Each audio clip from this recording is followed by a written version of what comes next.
Здравейте, това е втори епизод на Redstone уроци.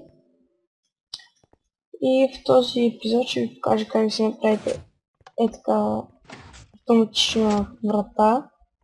Вижте как се разминава отгоре и отдолу. А не както в принцип, нали, така стикопистана врата. Там като правих за ето тази ферма, бъгна ми се, защото не знаеш, че микрофона ми не е пуснал.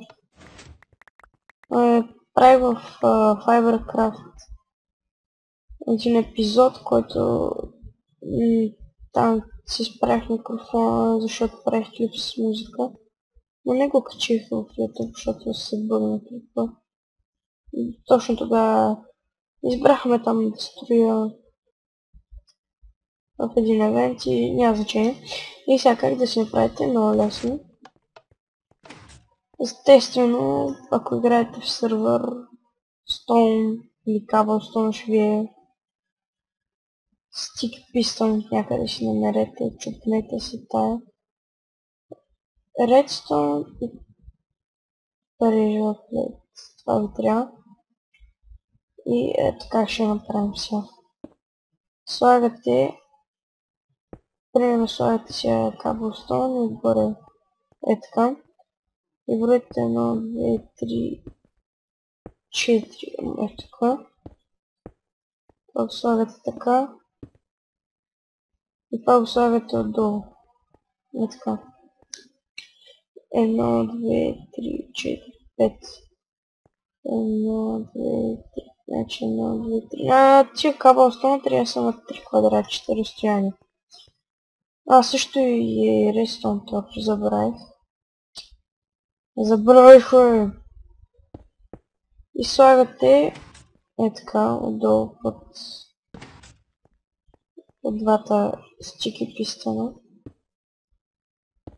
И си дълбавате така дупка, която е 2 квадратчета.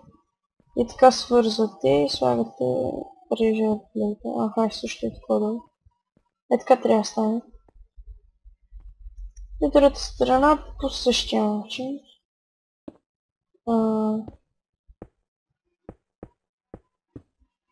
Опа, обърках малко. Нищо.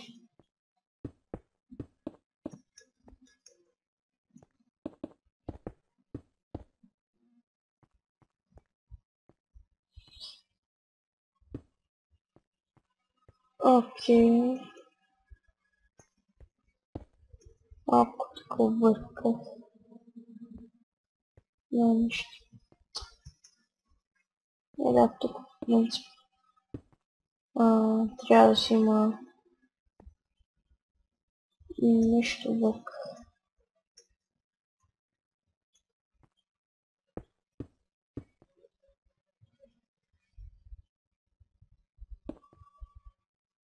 Да, не обърках.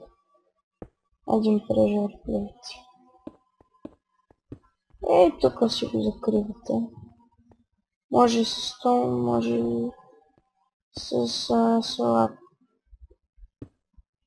Ето тук примерно се бъгва.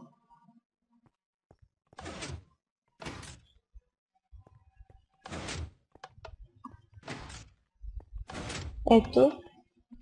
И тук примерно слабове слагате. Така. И вече тук отстрани, както искате си го закривате. Аз го направих от Cobblestone. И затова така ще го закрием.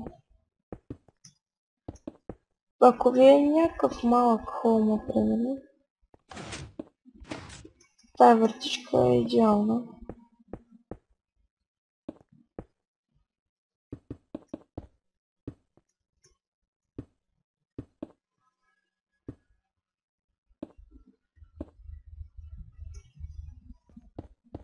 Ето. Ето стана като друг там. Само дето тук аз сложих слабове. И така. Нали смисъл отгоре да е еднакво, макар че отдолу, иначе бъде някакво смятан така. Ето точно. Малко стъпка напред. И хоп, хоп. Това беше за втория редстон урок. Чао!